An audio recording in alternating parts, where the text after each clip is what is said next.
उधम सिंह नगर मंत्री ने कहा कि प्रदेश भर के प्राधिकरणों की समय समय पर समीक्षा बैठकें की जाती रही हैं, जिसमें आज उधम सिंह नगर जिला विकास प्राधिकरण के अंतर्गत किए जा रहे विकास कार्यों की समीक्षा की गई।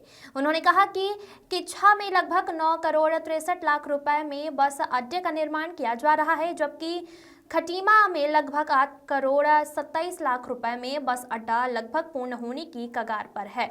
वहीं काशीपुर में पंत पार्क का निर्माण भी लगभग पूर्ण हो चुका है। इसके साथ ही खटीमा में लगभग 25 लाख रुपए के दीनदयाल पार्क का निर्माण कार्य भी पूर्ण हो चुका है। खटीमा में लगभग 1 करोड़ रुपए से निर्मित कुष्ठा आश्रम का कार्य भी पूर्ण हो चुका है। आवास विकास मंत्री ने कहा कि प्रधानमंत्री आवास विकास योजना के अंतर्गत 1872 EWS आवासों को 31 मार्च 2025 तक पूर्ण करने अधिकारियों को निर्देशित किया गया। उन्होंने कहा कि रुद्रपुर में लगभग 51 करोड़ रुपए की लागत से बनने वाले ट्रांसपोर्ट नगर को विकसित किए जाने के लिए 46 एकड़ भूमि उपलब्ध कराई गई है, जिस पर कार्य योजना तैयार की जा रही है और जल्द ही इस पर कार्य प्रारंभ किया जाएगा। मंत्री ने कहा कि आवास विकास विभाग द्वारा 2 प्रकार के नक्शों की स्वीकृति प्रदान की जाती है, जिसमें आवासीय भवनों 15 दिन और व्यावसायिक भवनों के नक्शों को 1 माह के अंदर स्वीकृति प्रदान की जाती है। उन्होंने अधिकारियों को निर्देशित करते हुए कहा कि नक्शों पर एक ही बार में आपत्तियां लगाई जाएं और उपभोक्ताओं को किसी भी तरह से अनावश्यक परेशान न किया जाए। मंत्री ने कहा कि उधम सिंह नगर जिला विकास प्राधिकरण के अंतर्गत काफी समय से स्टाफ की कमी बनी हुई थी। वर्तमान में जेई के साथ ही नियुक्तियां उधम सिंह नगर जिला विकास प्राधिकरण में की गई है, जिससे विकास कार्यों में तेजी के साथ साथ पारदर्शिता भी बनी रहेगी। मंत्री ने कुछ नए विकास कार्यों जैसे औद्योगिक क्षेत्रों में वेयर हाउस निर्माण, रुद्रपुर में रोड बाइंडिंग का कार्य, नगर निकाय क्षेत्रों में पार्कों के सौंदर्यीकरण आदि के लिए भी अधिकारियों को कार्य योजना तैयार करने के निर्देश दिए गए हैं। इस अवसर पर उपाध्यक्ष उधम सिंह नगर जिला विकास प्राधिकरण जय किशन, सचिव पंकज उपाध्याय और अन्य विभागीय अधिकारी गण उपस्थित रहे। आमिर हुसैन की रिपोर्ट।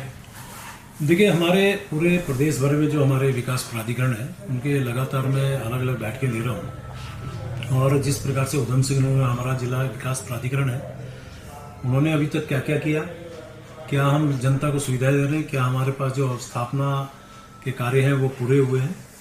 जो मुझे आज बैठक में स्पष्टता हुई, हमने किच्छा में एक बस अड्डा बनाने का काम किया, जो लगभग अभी अंतिम चरण में है, जिसकी कॉस्ट 9 करोड़ 63 लाख है। खटीमा में बस अड्डे का निर्माण अभी चल ही रहा है, उसका जो अमाउंट अभी तक का है 8 करोड़ 27 लाख, यानी ये अमाउंट थोड़ा बढ़ भी सकती है। और इसके साथ साथ हमने काशीपुर में पंत पार्क बनाया, बहुत सुंदर, वो बन के तैयार हुआ। हमने खटीमा में दीनदयाल पार्क बनाया, लगभग 25 लाख की लागत का, वो बन के तैयार हुआ। एक नया बिल्डिंग बनाई है जो कुष्ठ आश्रम, वो लगभग 1 करोड़ की लागत से, वो भी हमने बन के तैयार किया है। जो हमारे काम अभी चल रहे हैं, प्रधानमंत्री आवास योजना 1872, उसमें जो EWS के फ्लैट्स बनने थे, वो भी काम चल रहा है। और ये निर्देश दिया गया है कि 31 मार्च 2025 तक इसे कंप्लीट करना है। और हालांकि उसमें थोड़ा ये दिक्कत आ रही है कि वो बस मतलब वहाँ थोड़ा सा दूरी पे है, जनता को कैसे हम लोग उसका लाभ ले सकते हैं, हमारे उपभोक्ता उसमें पूरे लोग आए, उसके लिए यदि कहीं लगता है तो उसका हम थोड़ा सा जनता को बताने का भी काम करें, ताकि लोग उसमें उसका लाभ उठा पाए। और हमारे यहाँ जो काम अभी होने हैं, उसमें एक है ट्रांसपोर्ट नगर, जिसके लिए 46 एकड़ की जमीन हमें मिल चुकी है। 51 करोड़ की लागत से उसको बनाने का काम चल रहा है। ड्राइंग बना ली है, उसके बाद हम उसका DPR बनाएंगे, ताकि स्टेक होल्डर्स के मीटिंग के बाद उसमें भी हम निर्माण कार्य यहाँ शासन से अनुमति के बाद उसको कर सकें। ऐसे हमारे यहाँ जो पार्क्स हैं, हमने जो शहरी विकास के अपने निकाय हैं उस क्षेत्र के, उनसे कहा है कि वो अपने यहाँ जमीन दें, ताकि हम वहाँ पार्क डेवलप करके उनको हैंड ओवर कर सकें। यानी कि उसके अलावा जो हमारे वेयर हाउसेज हैं, जैसे जो इंडस्ट्री एरिया है, वहाँ पे वेयर हाउस हम बनाएं, वहाँ के लोगों को लाभ मिले, यानी कि इंडस्ट्रीज को लाभ मिले, हमें उसका कुछ रेवेन्यू मिले, उस पर भी हम लोग काम करने की स्थिति में है, यानी कि हम उस पर प्रस्तावित है। ऐसे ही रुद्रपुर में जो रोड बाइंडिंग का काम के बारे में हम विचार कर रहे हैं, यानी कुछ ये नए काम में है, जिसमें हम लोग दिमाग लगा रहे हैं। कुल मिला के हमारा मकसद ये है कि जो हमारे यहाँ 2 प्रकार के नक्शे हम लोग पास करते हैं, आवासीय और कॉमर्शियल। आवासीय नक्शों के लिए हम 15 दिन में उसको पास करने की बात करते हैं और कॉमर्शियल 1 महीने में पास करने की बात करते हैं।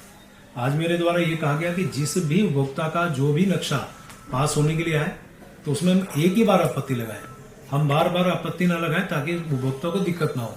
किस कारण से वो रिजेक्ट कर रहे हैं या उस पर आपत्ति लगा रहे हैं उनको बताया जाना चाहिए और उसके बाद पास करने के बाद ताकि उनका जो उनकी भावना है कि उनके अनुरूप उनका मकान बने उसमें भी हम उनको कोऑपरेट करें। और जो कमर्शियल नक्शे हैं उस पर भी 1 महीने का जैसे मैंने कहा, और सभी नक्शे हम लोग ऑनलाइन मांगते हैं ताकि जनता को ये मौका न मिले कहने का भी साथ उसमें कहीं ना कहीं कुछ पारदर्शिता नहीं है। यानी पारदर्शी तरीके से जनता को सुविधा देने के लिए हम प्राधिकरण के माध्यम से काम कर रहे हैं। हमारे पास पिछले दिनों जो स्टाफ की कमी थी, इस दौरान आपको पता ही है कि कुछ हमारे यहाँ जेईज जो नई नियुक्तियां हुई थी उसमें इसी प्राधिकरण में हमने 7 नियुक्तियां जेईज की है।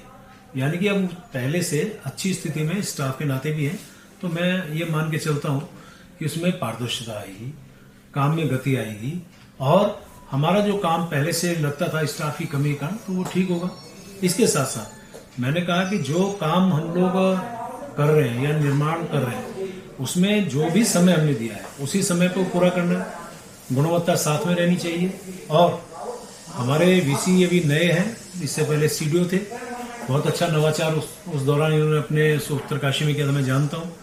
आपसे भी मैंने अपेक्षा की है कि वो नवाचार हमें यहाँ भी दिखना चाहिए, यानी कुछ नवाचार करें, कोई अच्छे काम करें ताकि हमारा इस प्राधिकरण की जो छवि है और निखर के आए।